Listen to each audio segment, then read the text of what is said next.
Good morning all of you. तो हम लोग आज साइकोलॉजी की क्लास लेकर चलेंगे।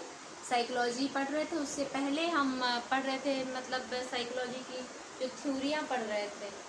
तो थ्योरी में हम लोगों ने पढ़ा हुआ था स्टिमुलस रिस्पॉन्स थ्योरी, जो मतलब एक स्टिमुलस पर आधारित थी कि मतलब जो एनिमल्स थे, एनिमल्स की इंटेलिजेंस पर, मतलब इंटेलिजेंस को चेक किया जा रहा था कि कैसे कोई जानवर अपना मतलब बुद्धिमत्ता से लगा करके कैसे उस चीज़ को प्राप्त कर रहा था। स्टिमुलस रखा जा रहा था।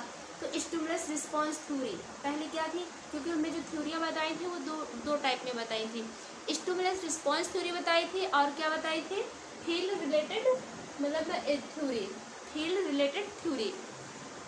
तो हमने स्टिमुलस जो रिस्पॉन्स थ्योरी थी वो पढ़ ली थी। उसमें हमने पढ़ा था पहला ट्रायल एंड एरर थ्योरी, कि मतलब ट्रायल एंड एरर थ्योरी किसने दी और किस पर आधारित थी। तो ट्रायल एंड हम उसको रिवीजन कर लेंगे थोड़ी सा। जो ट्रायल एंड एरर थ्योरी थी वो किसने दी थी, थॉर्नडाइक ने दी थी। किसने दी थी, थॉर्नडाइक ने दी थी। और जो स्टिमुलस रखा गया था इसके लिए क्या था, मतलब जो मछली रखी गई थी, मछली खाने में, और बिल्ली, थॉर्नडाइक ने किसका प्रयोग किया था, बिल्ली का प्रयोग किया था। ठीक है, एक पिंजरा में बंद कर दिया था टूटी बिल्ली को और खाने में भोजन में क्या रख दिया था, मछली। फिर हमने दूसरा पढ़ा था कंडीशनिंग थ्योरी। जो कंडीशनिंग थ्योरी थी वो किसने दी थी, पावलोव ने दी थी। और पावलोव ने दी थी जो कंडीशनिंग थ्योरी, पावलोव ने दी थी। किसने दी थी, पावलोव ने दी थी। इन्होंने प्रयोग किस पर किया था, कुत्ता पर किया था।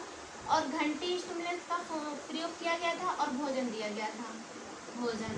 जो रिस्पॉन्स निकल के आ रहा था वो क्या आ रहा था, लार, है ना, लार आ रही थी। इसी से फिर हम अब आगे जो पढ़ेंगे वो क्या है, field related theory of learning, सीखने के क्षेत्र संबंधित सिद्धांत। अब जो ये क्या थी, स्टिमुलस पर आधारित थी और एनिमल्स की जो इंटेलिजेंस थी उसको चेक किया जा रहा था। लेकिन अब इसमें ऐसा नहीं है, ये इन थ्योरी को जो फील्ड रिलेटेड है उनको गेस्टाल्टवादियों की थ्योरी भी कहा जाता है, क्योंकि इन्होंने जो मतलब क्या है, इनकी थ्योरियों को तोड़ने के लिए इन्होंने गेस्टाल्टवादी जो थे वो कहाँ के थे, जर्मनी के थे। कहाँ के थे, गेस्टाल्टवादी जर्मनी के थे। इन्होंने इनसाइड थ्योरी, मतलब इनकी जो थ्योरियाँ हैं वो किस पर, सूझबूझ पर आधारित है। कि मतलब जो एनिमल्स तो होगा, एनिमल्स अपनी मतलब बुद्धिमत्ता सूझबूझ का प्रयोग करेगा, इसके बाद उस चीज़ को प्राप्त करेगा। तो विलियम वुंड थे, विलियम वुंड को एक्सपेरिमेंटल साइकोलॉजी का पितामह कहा जाता है। और इन्होंने जितने भी प्रयोग किए तो इनका विरोध करने के लिए गेस्टाल्टवादी इन्होंने थ्योरियाँ डेवलप की, बनाई गई। और इनका जो 1912 में क्या है, मैक्स बर्देमियर ने एक गेस्टाल्टवादी विधि का एस्टेब्लिश किया, मतलब कि उसको आविष्कार किया। उसके अंदर जितने भी मनोवैज्ञानिक आते हैं तो उन्हें गेस्टाल्टवादी मनोवैज्ञानिक कहा जाता है। तो उन्होंने गेस्टाल्टवादी थ्योरी का कब एस्टेब्लिश किया था, 1912 में। तो उनके अंदर जितने भी मनोवैज्ञानिकों ने फिर अपनी अपनी थ्योरी दी, इस वजह से उनको गेस्टाल्टवादी थ्योरियाँ भी कहा जाता है। ठीक, और गेस्टाल्टवादी थे वो कहाँ से थे, जर्मनी से, ये याद रखना है आपको। तो इन्होंने सूझबूझ पर आधारित दी है इनसाइड थ्योरी। ठीक, फिर हम पहली थ्योरी पढ़ेंगे। कोई लड़की है उसको भी क्या कहते हैं, इनसाइड थ्योरी, इनसाइड थ्योरी।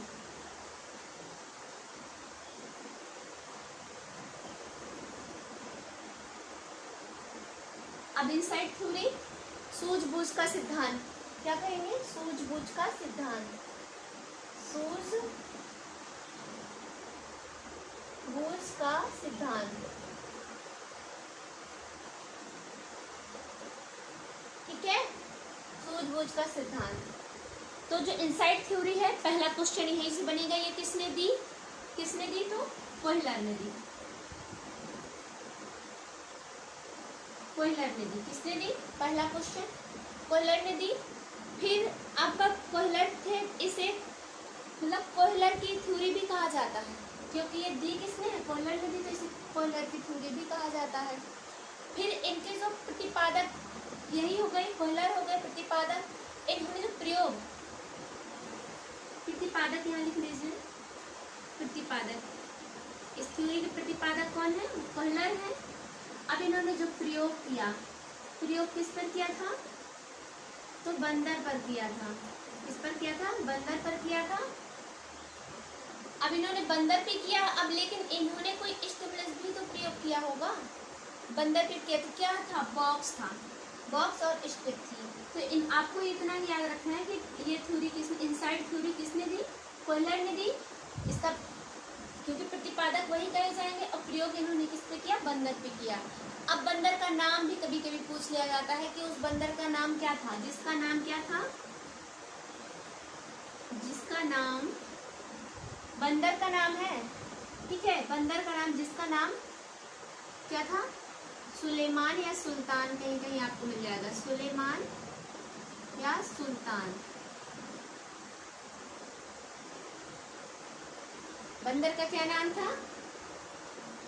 बंदर को हम चिंपैंजी भी कहते हैं ना, चिंपैंजी। तो चिंपैंजी, जिसका नाम, उस चिंपैंजी का क्या नाम था? सुलेमान या सुल्तान। कहीं कहीं पर भी सुल्तान वैसे ज्यादातर देखने के लिए मिलता है, सुलेमान था लेकिन उसका नाम। इसके बाद हम इसमें देखेंगे कि अब इन्होंने बंदर का कैसे, तो बंदर को इन्होंने खाने के लिए क्या दिया? केला दिया। क्या दिया? जो अब स्टिमुलस यहाँ पर देख लेंगे, स्टिमुलस क्या था? बॉक्स, ठीक, बॉक्स हो गई, स्टिक थी, छड़ी, स्टिक थी, और बनाना मतलब केला, केला, ठीक है। अब प्रॉब्लम कहाँ पे बंदर को खड़ी होगी, ये भी बताया जाएगा कि बंदर की प्रॉब्लम कैसे खड़ी होगी। अब मतलब एक रूम में बंदर को क्या हुआ? बंद कर दिया गया। अब बंद कर दिया उसको, मतलब ऊंचाई पर केलों को बांध दिया गया। अब उस बंदर को केले प्राप्त करने के लिए वो उछलता रहा, कूदता रहा, लेकिन उसको केले वो नहीं मिले। लेकिन बंदर के फिर दिमाग में एक सूझ आया कि हम ये जो बॉक्स रखा है, इस बॉक्स के अंदर ऊपर वो चढ़ जाए। ऊपर चढ़ने के बाद वो क्या है, वो फिर केलों को प्राप्त करने लगा, लेकिन उसको वो केला प्राप्त नहीं हुआ। फिर उसने क्या किया, वो जो स्टिक, वहाँ पर डंडा, एक छड़ी रखी गई थी, तो छड़ी पड़ी हुई थी, फिर उसने उस छड़ी को उठा लिया, स्टिक को उठा लिया, और बॉक्स में खड़े होकर क्या किया? केले को प्राप्त कर लिया। तो केला उसको प्राप्त हो गया, और ऐसे उसने केला एक बार में फिर प्राप्त करके खा लिया, ठीक। फिर कोहलर महोदय ने फिर क्या किया? उसको और ऊंचाई पर केलों को रख दिया, और ऊंचाई पर रख दिया। और वहां पर कितनी स्टिक पड़ी हुई थी? तो 2 स्टिक पड़ी हुई थी। वो स्टिक कैसी थी कि स्टिक जैसे ऐसे स्टिक थी। फिर जब वो दोबारा प्रयास करता रहा, बॉक्स के ऊपर खड़े होकर स्टिक से प्रयास करता रहा, जब दोबारा उसको केला नहीं मिला, तो फिर उसने क्या किया? दूसरी स्टिक जो पड़ी थी वो भी उठाई, और ऐसे ऐसे खेलता रहा, उसी पे करता रहा। लेकिन वो स्टिक क्या थी? ऐसे जुड़ने वाली थी, तो अचानक से वो ऐसे हो गई, जुड़ गई।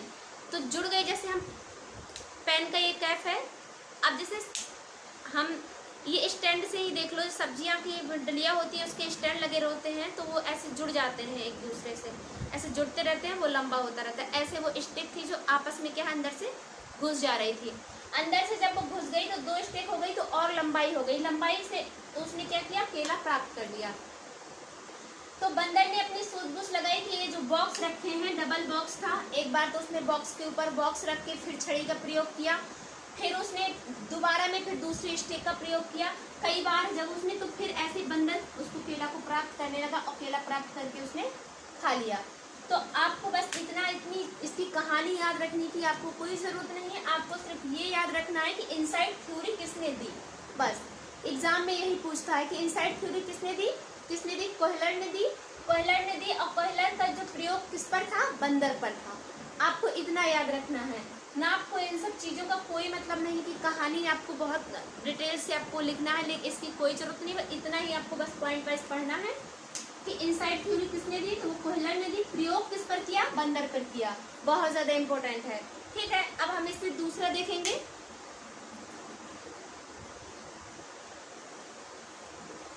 ये सब थ्योरी किसकी है? गेस्टाल्टवादियों फसलों की हैं, फील्ड रिलेटेड में आता है। इसकी सबसे ज़्यादा इम्पोर्टेंट यही वाली थ्योरी है कोहलर की, और यही ज़्यादा एग्जाम में पूछी जाती है। गुथरी की तो पूछी नहीं जाती है, लेकिन फिर भी आप लिख लीजिए। ये भी गुथरी कौन थे, ये भी गेस्टार्ड वाली थे गुथरी। तो गुथरी ने भी क्या किया था, इनके बेसिक कंडीशन कंटिन्यूटी थ्योरी पर समीपता का सिद्धांत दिया था। गुथरी ने क्या किया, कंटिन्यूटी थ्योरी पर समीपता का सिद्धांत दिया। और इनके साथ एक और मनोवैज्ञानिक थे, ये कोहलर के साथ ही थे, टोलमैन। इन्होंने भी इसी कंटिन्यूस थ्योरियों पे काम किया। फिर हम अब अगला टॉपिक ही है दूसरा। आपके में इतनी ही थ्योरियाँ पूछी जाती हैं, इससे ज़्यादा नहीं आती हैं। लॉ ऑफ लर्निंग मतलब सीखने के नियम। तो सीखने के नियम भी किसने दिए हैं, पहला यही से पूछे, सीखने के जो नियम है वो किसने दिए। तो आप लॉ ऑफ लर्निंग हम देखेंगे आगे का जो टॉपिक है।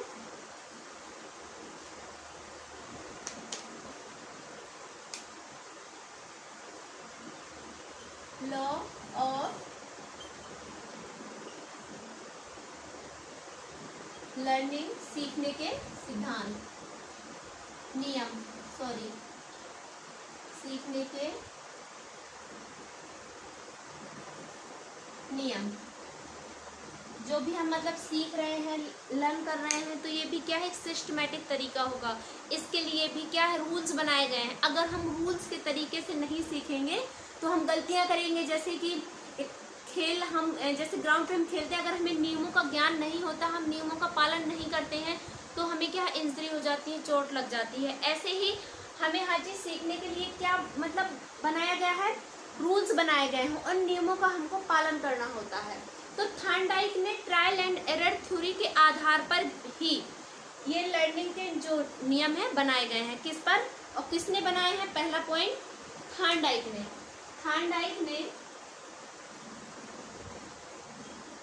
थॉर्नडाइक ने कौन सी थ्योरी पर, ट्रायल एंड एरर थ्योरी पर। किस पे, ट्रायल एंड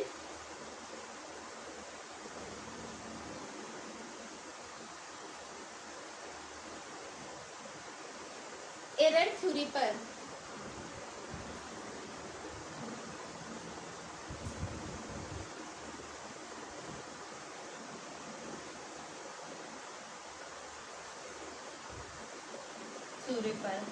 थॉर्नडाइक ने ट्रायल एंड एरर थ्योरी पर आधारित, ट्रायल एंड एरर थ्योरी के आधार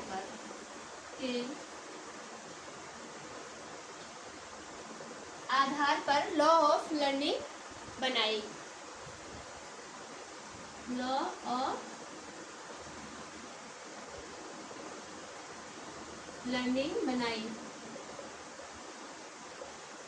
ठीक है। सीखने के नियम बनाए, कौन सी, प्रयास एवं त्रुटि के सिद्धांत। ट्रायल एंड एरर थ्योरी को क्या कहा जाता है, प्रयास एवं त्रुटि का सिद्धांत। ये किसने दिया था, ये भी आपको पता है, पहले पढ़ा दिया गया है, इसलिए आपको किसने, थॉर्नडाइक ने। ट्रायल एंड एरर थ्योरी किसकी है, थॉर्नडाइक की है। हर एग्जाम में ये देखने के लिए आपको मिलता है, ट्रायल एंड एरर थ्योरी आती ही आती है। फिर इन्होंने क्या है, इसी थ्योरी के आधार पर, प्रयास एवं त्रुटि के सिद्धांत की थ्योरी के आधार पर ही इन्होंने लॉ ऑफ लर्निंग बनाए, ठीक है।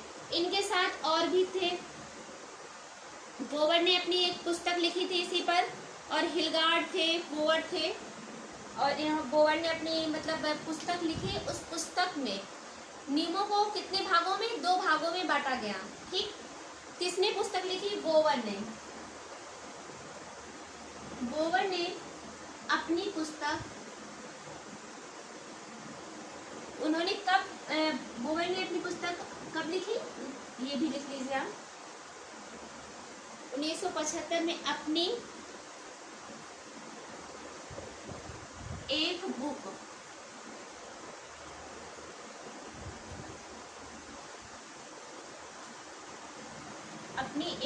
में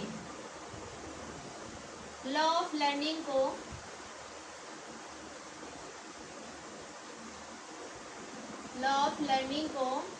कितने भागों में बांटा, 2 भागों में बांटा या लिखा या बताया। तो किसने, बोवर ने अपनी एक पुस्तक 1975 में लिखी थी। अपनी एक किताब में इन्होंने लॉ ऑफ लर्निंग को कितने भागों में बांटा, 2 भागों में बांटा। मतलब कि 2 भागों में बांटा इन्होंने, कौन कौन से। नंबर 1 मेजर नियम, मेजर मतलब कि मुख्य नियम, मेजर नियम, मेजर को क्या कहेंगे हम, मुख्य नियम। जो मुख्य है, जो हम लोग पढ़ते हैं, हम लोग के एग्जाम में आते हैं। और जो इनके दूसरे वो गौर नियम है, वो ज़्यादातर नेट लेवल के, नेट में ही पूछा जाता है। मुख्य नियम, मेजर नियम को हम क्या कहेंगे, मुख्य नियम।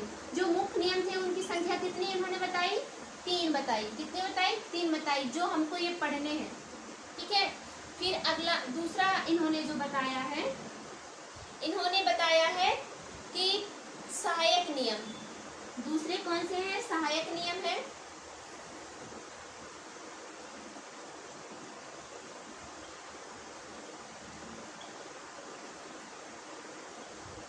सहायक नियम, सहायक नियम की संख्या कितनी है, 5।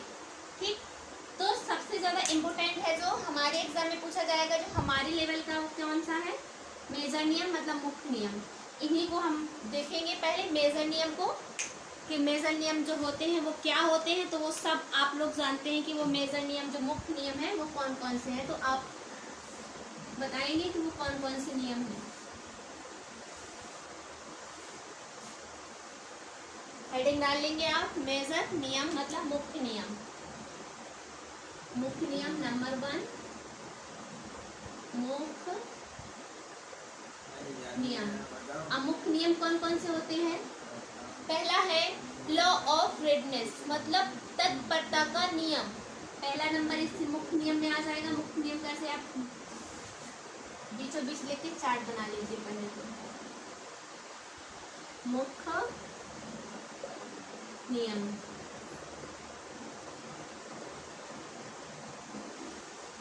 ठीक है। अब मुख्य नियम की संख्या आपको पता ही है, 3 है। ठीक है। पहला है लॉ ऑफ रेडीनेस,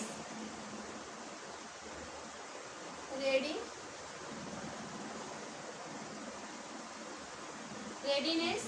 फिर दूसरा है लॉ ऑफ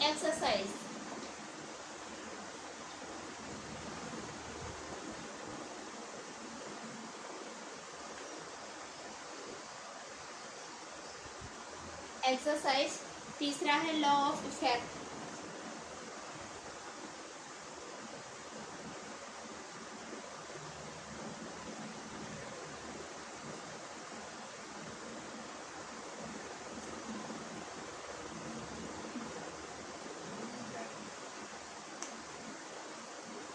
पहला है लॉ ऑफ रेडनेस, तत्परता का नियम।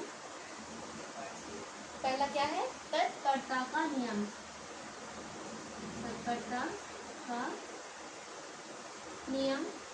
दूसरा है लॉ ऑफ एक्सरसाइज मतलब कि अभ्यास का नियम, जिसमें हम एक्सरसाइज करेंगे तो अभ्यास करेंगे, अभ्यास का नियम, अभ्यास का नियम। फिर अभ्यास करने के बाद क्या प्रभाव पड़ रहा है, तो इफेक्ट क्या पड़ रहा है, तो प्रभाव का नियम, प्रभाव का नियम। RE ट्रिक में आप ऐसे आप कर लीजिए लर्न, RE,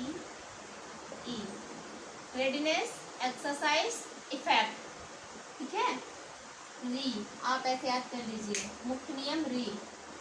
3 इसको इंग्लिश में क्या कहते हैं, 3 को, इसको 3 को 3 कहते हैं ना, 3 आप ऐसे आपको लर्न करना है। टिक हो गई 3, कौन सी टिक हो गई, 3 आपको याद करना है।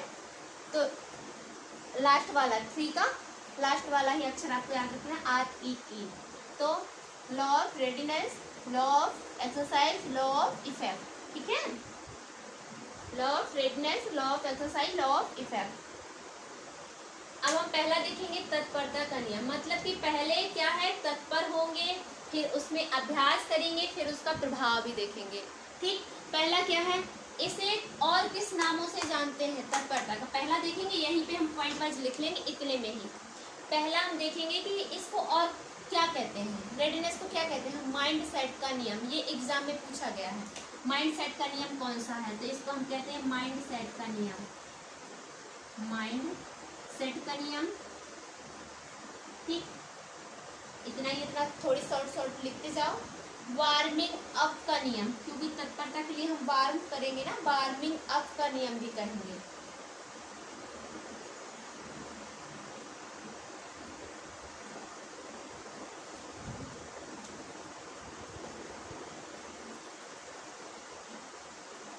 वार्मिंग अप का नियम। और घोड़े और तालाब का नियम, घोड़े और तालाब का संबंध भी इसी से है। घोड़े और तालाब का नियम, घोड़े और तालाब का संबंध,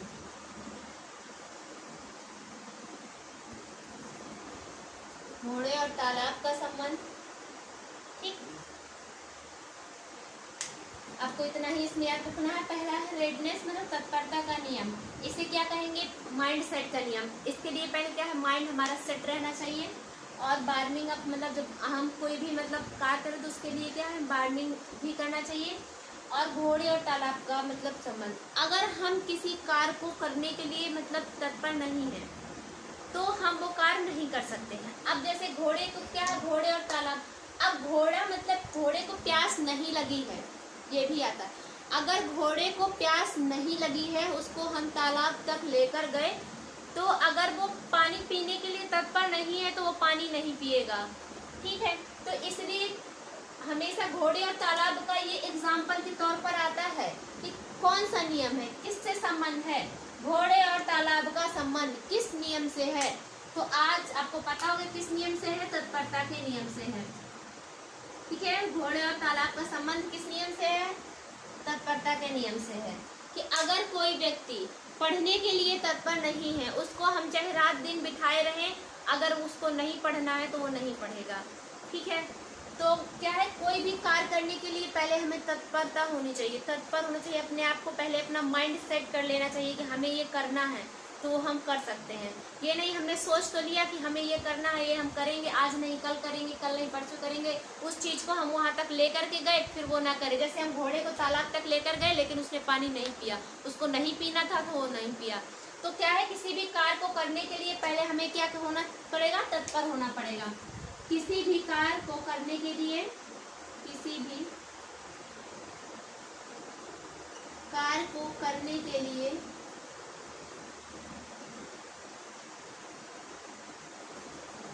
क्या है, तत्पर होना चाहिए, मतलब तैयार होना चाहिए। किसी भी कार्य को करने के लिए तैयार होना, या इसी को क्या कहेंगे हम, तत्पर होना, तत्पर होना। ठीक है, किसी भी कार्य को करने के लिए क्या है, उस कार्य को करने के लिए तैयार होना या तत्पर होना कि हम ये करेंगे, ये हम कर सकते हैं। ठीक है, फिर दूसरा नियम है law of exercise. Law of exercise क्या है, अभ्यास का नियम। ठीक है, अभ्यास का नियम।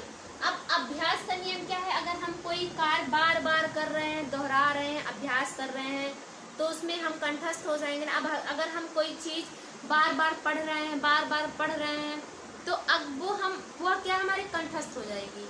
कोई भी अगर सोचते में भी अगर हमसे वो पूछ लेगा तो हम बता देंगे। अब ये नहीं कि मतलब अब अभ्यास एक ही, अगर कोई बालक है वो अब क्लास 2 में पढ़ रहा है, उसी को कई साल तक 8 साल तक सोचो क्लास 2 में पढ़ाओ, तो वो भाई सफल नहीं होगा। वो ये है कि उसको चीज़ें क्लास 2 में हर बार क्या फर्स्ट आ जाएगा, लेकिन ये नहीं है कि ये हमें सफलता, ये सफलता नहीं। हमें अपने लिए जो हमने क्या है, जो निर्धारित किया, वो जो हम पीजीटी की तैयारी कर रहे हैं, इसके लिए अभ्यास करो, इसके लिए पढ़ो। तो दूसरा है, इसे क्या कहते हैं हम, बारंबारता का नियम भी कहते हैं। इसे क्या कहते हैं, क्योंकि बार बार हम अभ्यास करेंगे तो इसे क्या कहेंगे, बारंबारता का नियम। बारंबारता का नियम, बारंबारता का नियम आवाज आए कि किसको जानते हैं, अभ्यास के नियम को जानते हैं, क्योंकि अभ्यास क्या है, हम बार बार करते हैं, वही अभ्यास कहलाता है। और उपयोग और अनुपयोग का नियम भी इसी को कहा जाता है, यूज एंड डिसयूज का नियम। उपयोग और अनुपयोग का नियम।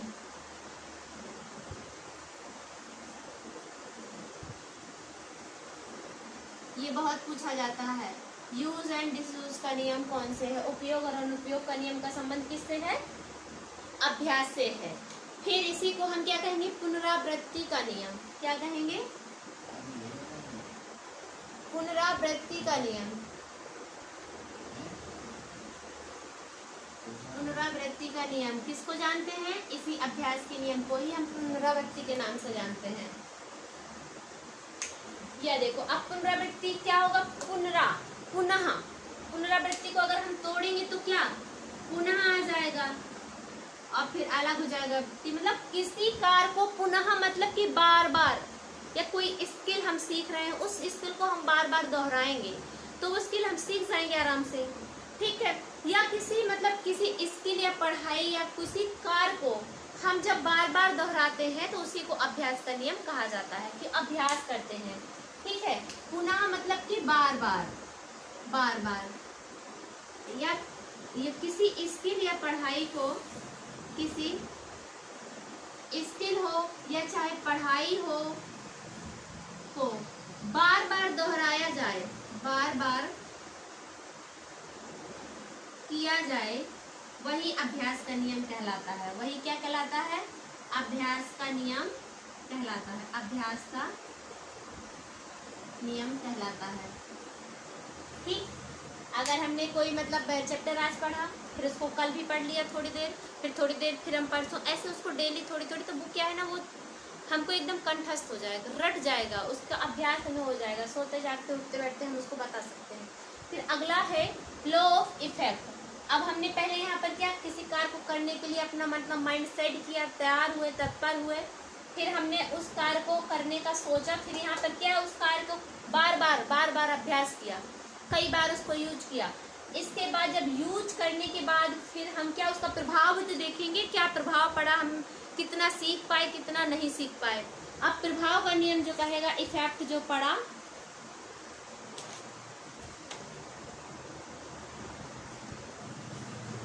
अब इफेक्ट पड़ जाएगा उस पर, तो वो भी हम देखेंगे।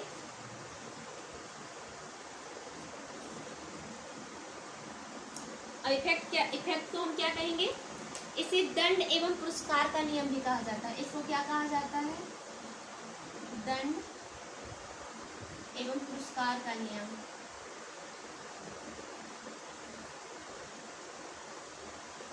पुरस्कार का नियम, ठीक है। दंड एवं पुरस्कार का नियम भी कहा जाता है। संतोष असंतोष का नियम, इसी को संतोष असंतोष का नियम कहा जाता है। संतोष असंतोष का नियम, ठीक।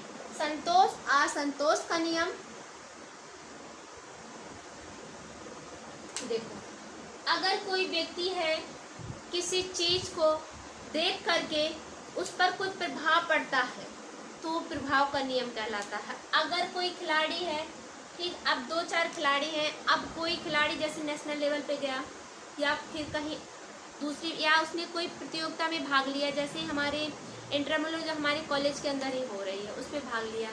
अब दूसरे ने नहीं लिया उस पर भाग, और दूसरा वाला जिसने भाग लिया था, पार्टिसिपेट किया हुआ था, वो जीत गया, उसको क्या है, पुरस्कार दिया गया। अब वो पुरस्कार जब उसको मिलेगा, दूसरे को मिलेगा, तो दूसरा व्यक्ति देखकर भी प्रभावित होता है कि मैं भी ये कर लेता, तो क्या है, इसमें प्रभाव पड़ा ना दूसरे व्यक्ति पर। अब जैसे कोई बहुत बच्चा शैतान कर रहा है बहुत, अगर दूसरे बच्चे की पिटाई हो जा रही, तो उसको पिटाई देख करके कई बच्चे भी उस पर प्रभावित हो जाएंगे कि हम ये चीज़ नहीं करेंगे, ठीक। फिर संतोष असंतोष का नियम भी होता है, इसमें संतोष भी रहता है और असंतोष, उसमें दोनों को देख करके ही हमें ये प्रभावित होता है। जैसे हम किसी चीज को माध्यम से व्यक्ति में कोई प्रभाव पड़े, अब पुरस्कार से दूसरे व्यक्ति पर प्रभाव पड़ता है, दंड से भी पड़ता है। अगर कोई व्यक्ति बहुत संतोषी, उससे भी हमें दूसरे को देखकर प्रभाव पड़ता है, और कोई असंतोषी है तो उसको भी देख करके क्या है, प्रभाव पड़ता है। तो उससे क्या हम प्रभावित होते हैं, इफेक्ट पड़ता है हमारे ऊपर, और हम उस चीज को क्या है, अपने में सुधार कर लेते हैं। तो लॉ ऑफ जो मुख्य नियम थे वो कितने थे? 3 REE। आपको ये बहुत अच्छे से दिमाग में रख लेना है। मुख्य नियम जो हमारे हैं, जो हमारे एग्जाम में पूछे जाते हैं, वो कितने हैं? 3 हैं। रेडिनेस, एक्सरसाइज और effect, readiness, exercise, effect, readiness, exercise, effect, आपको याद रखना है ये। और ये किसने दिए था ये नियम किसने दिए? थॉर्नडाइक ने। ये भी याद रखना है आपको। ये नियम किस थ्योरी पर आधारित है? ट्रायल एंड एरर थ्योरी पर आधारित है। कौन सी थ्योरी पर आधारित है? ट्रायल एंड एरर थ्योरी पर आधारित है। तो जो मुख्य नियम है हमारे वो 3 है। लॉ ऑफ रेडीनेस, जो रेडनेस है इसे क्या कहते हैं हम? तत्परता का नियम। ठीक, फिर दूसरा है, इसी पे आ जाएगा क्वेश्चन, माइंड सेट का नियम कौन सा है? यही आपको याद रखना है, ये बस इतनी। इसलिए मुख्य जो पॉइंट वाइज वही बस लिखा है। माइंड सेट का नियम किसे कहते हैं? माइंड सेट का नियम किसको कहते हैं? तत्परता। किसको कहते हैं? तत्परता को। वार्मिंग अप का नियम किसे कहते हैं? तो तत्परता को। घोड़े और तालाब का संबंध किससे संबंधित है? तो तत्परता। किसी मतलब कार्य को करने के लिए तत्पर होना, तैयार होना, वो सब क्या किसके अंदर आएगा? रेडनेस के अंदर आएगा। ठीक, फिर दूसरा है लॉ ऑफ एक्सरसाइज, बारंबारता का संबंध नियम कौन सा है? तो एक्सरसाइज का नियम। उपयोग और अनुपयोग, यूज एंड डिसयूज का नियम कौन सा है?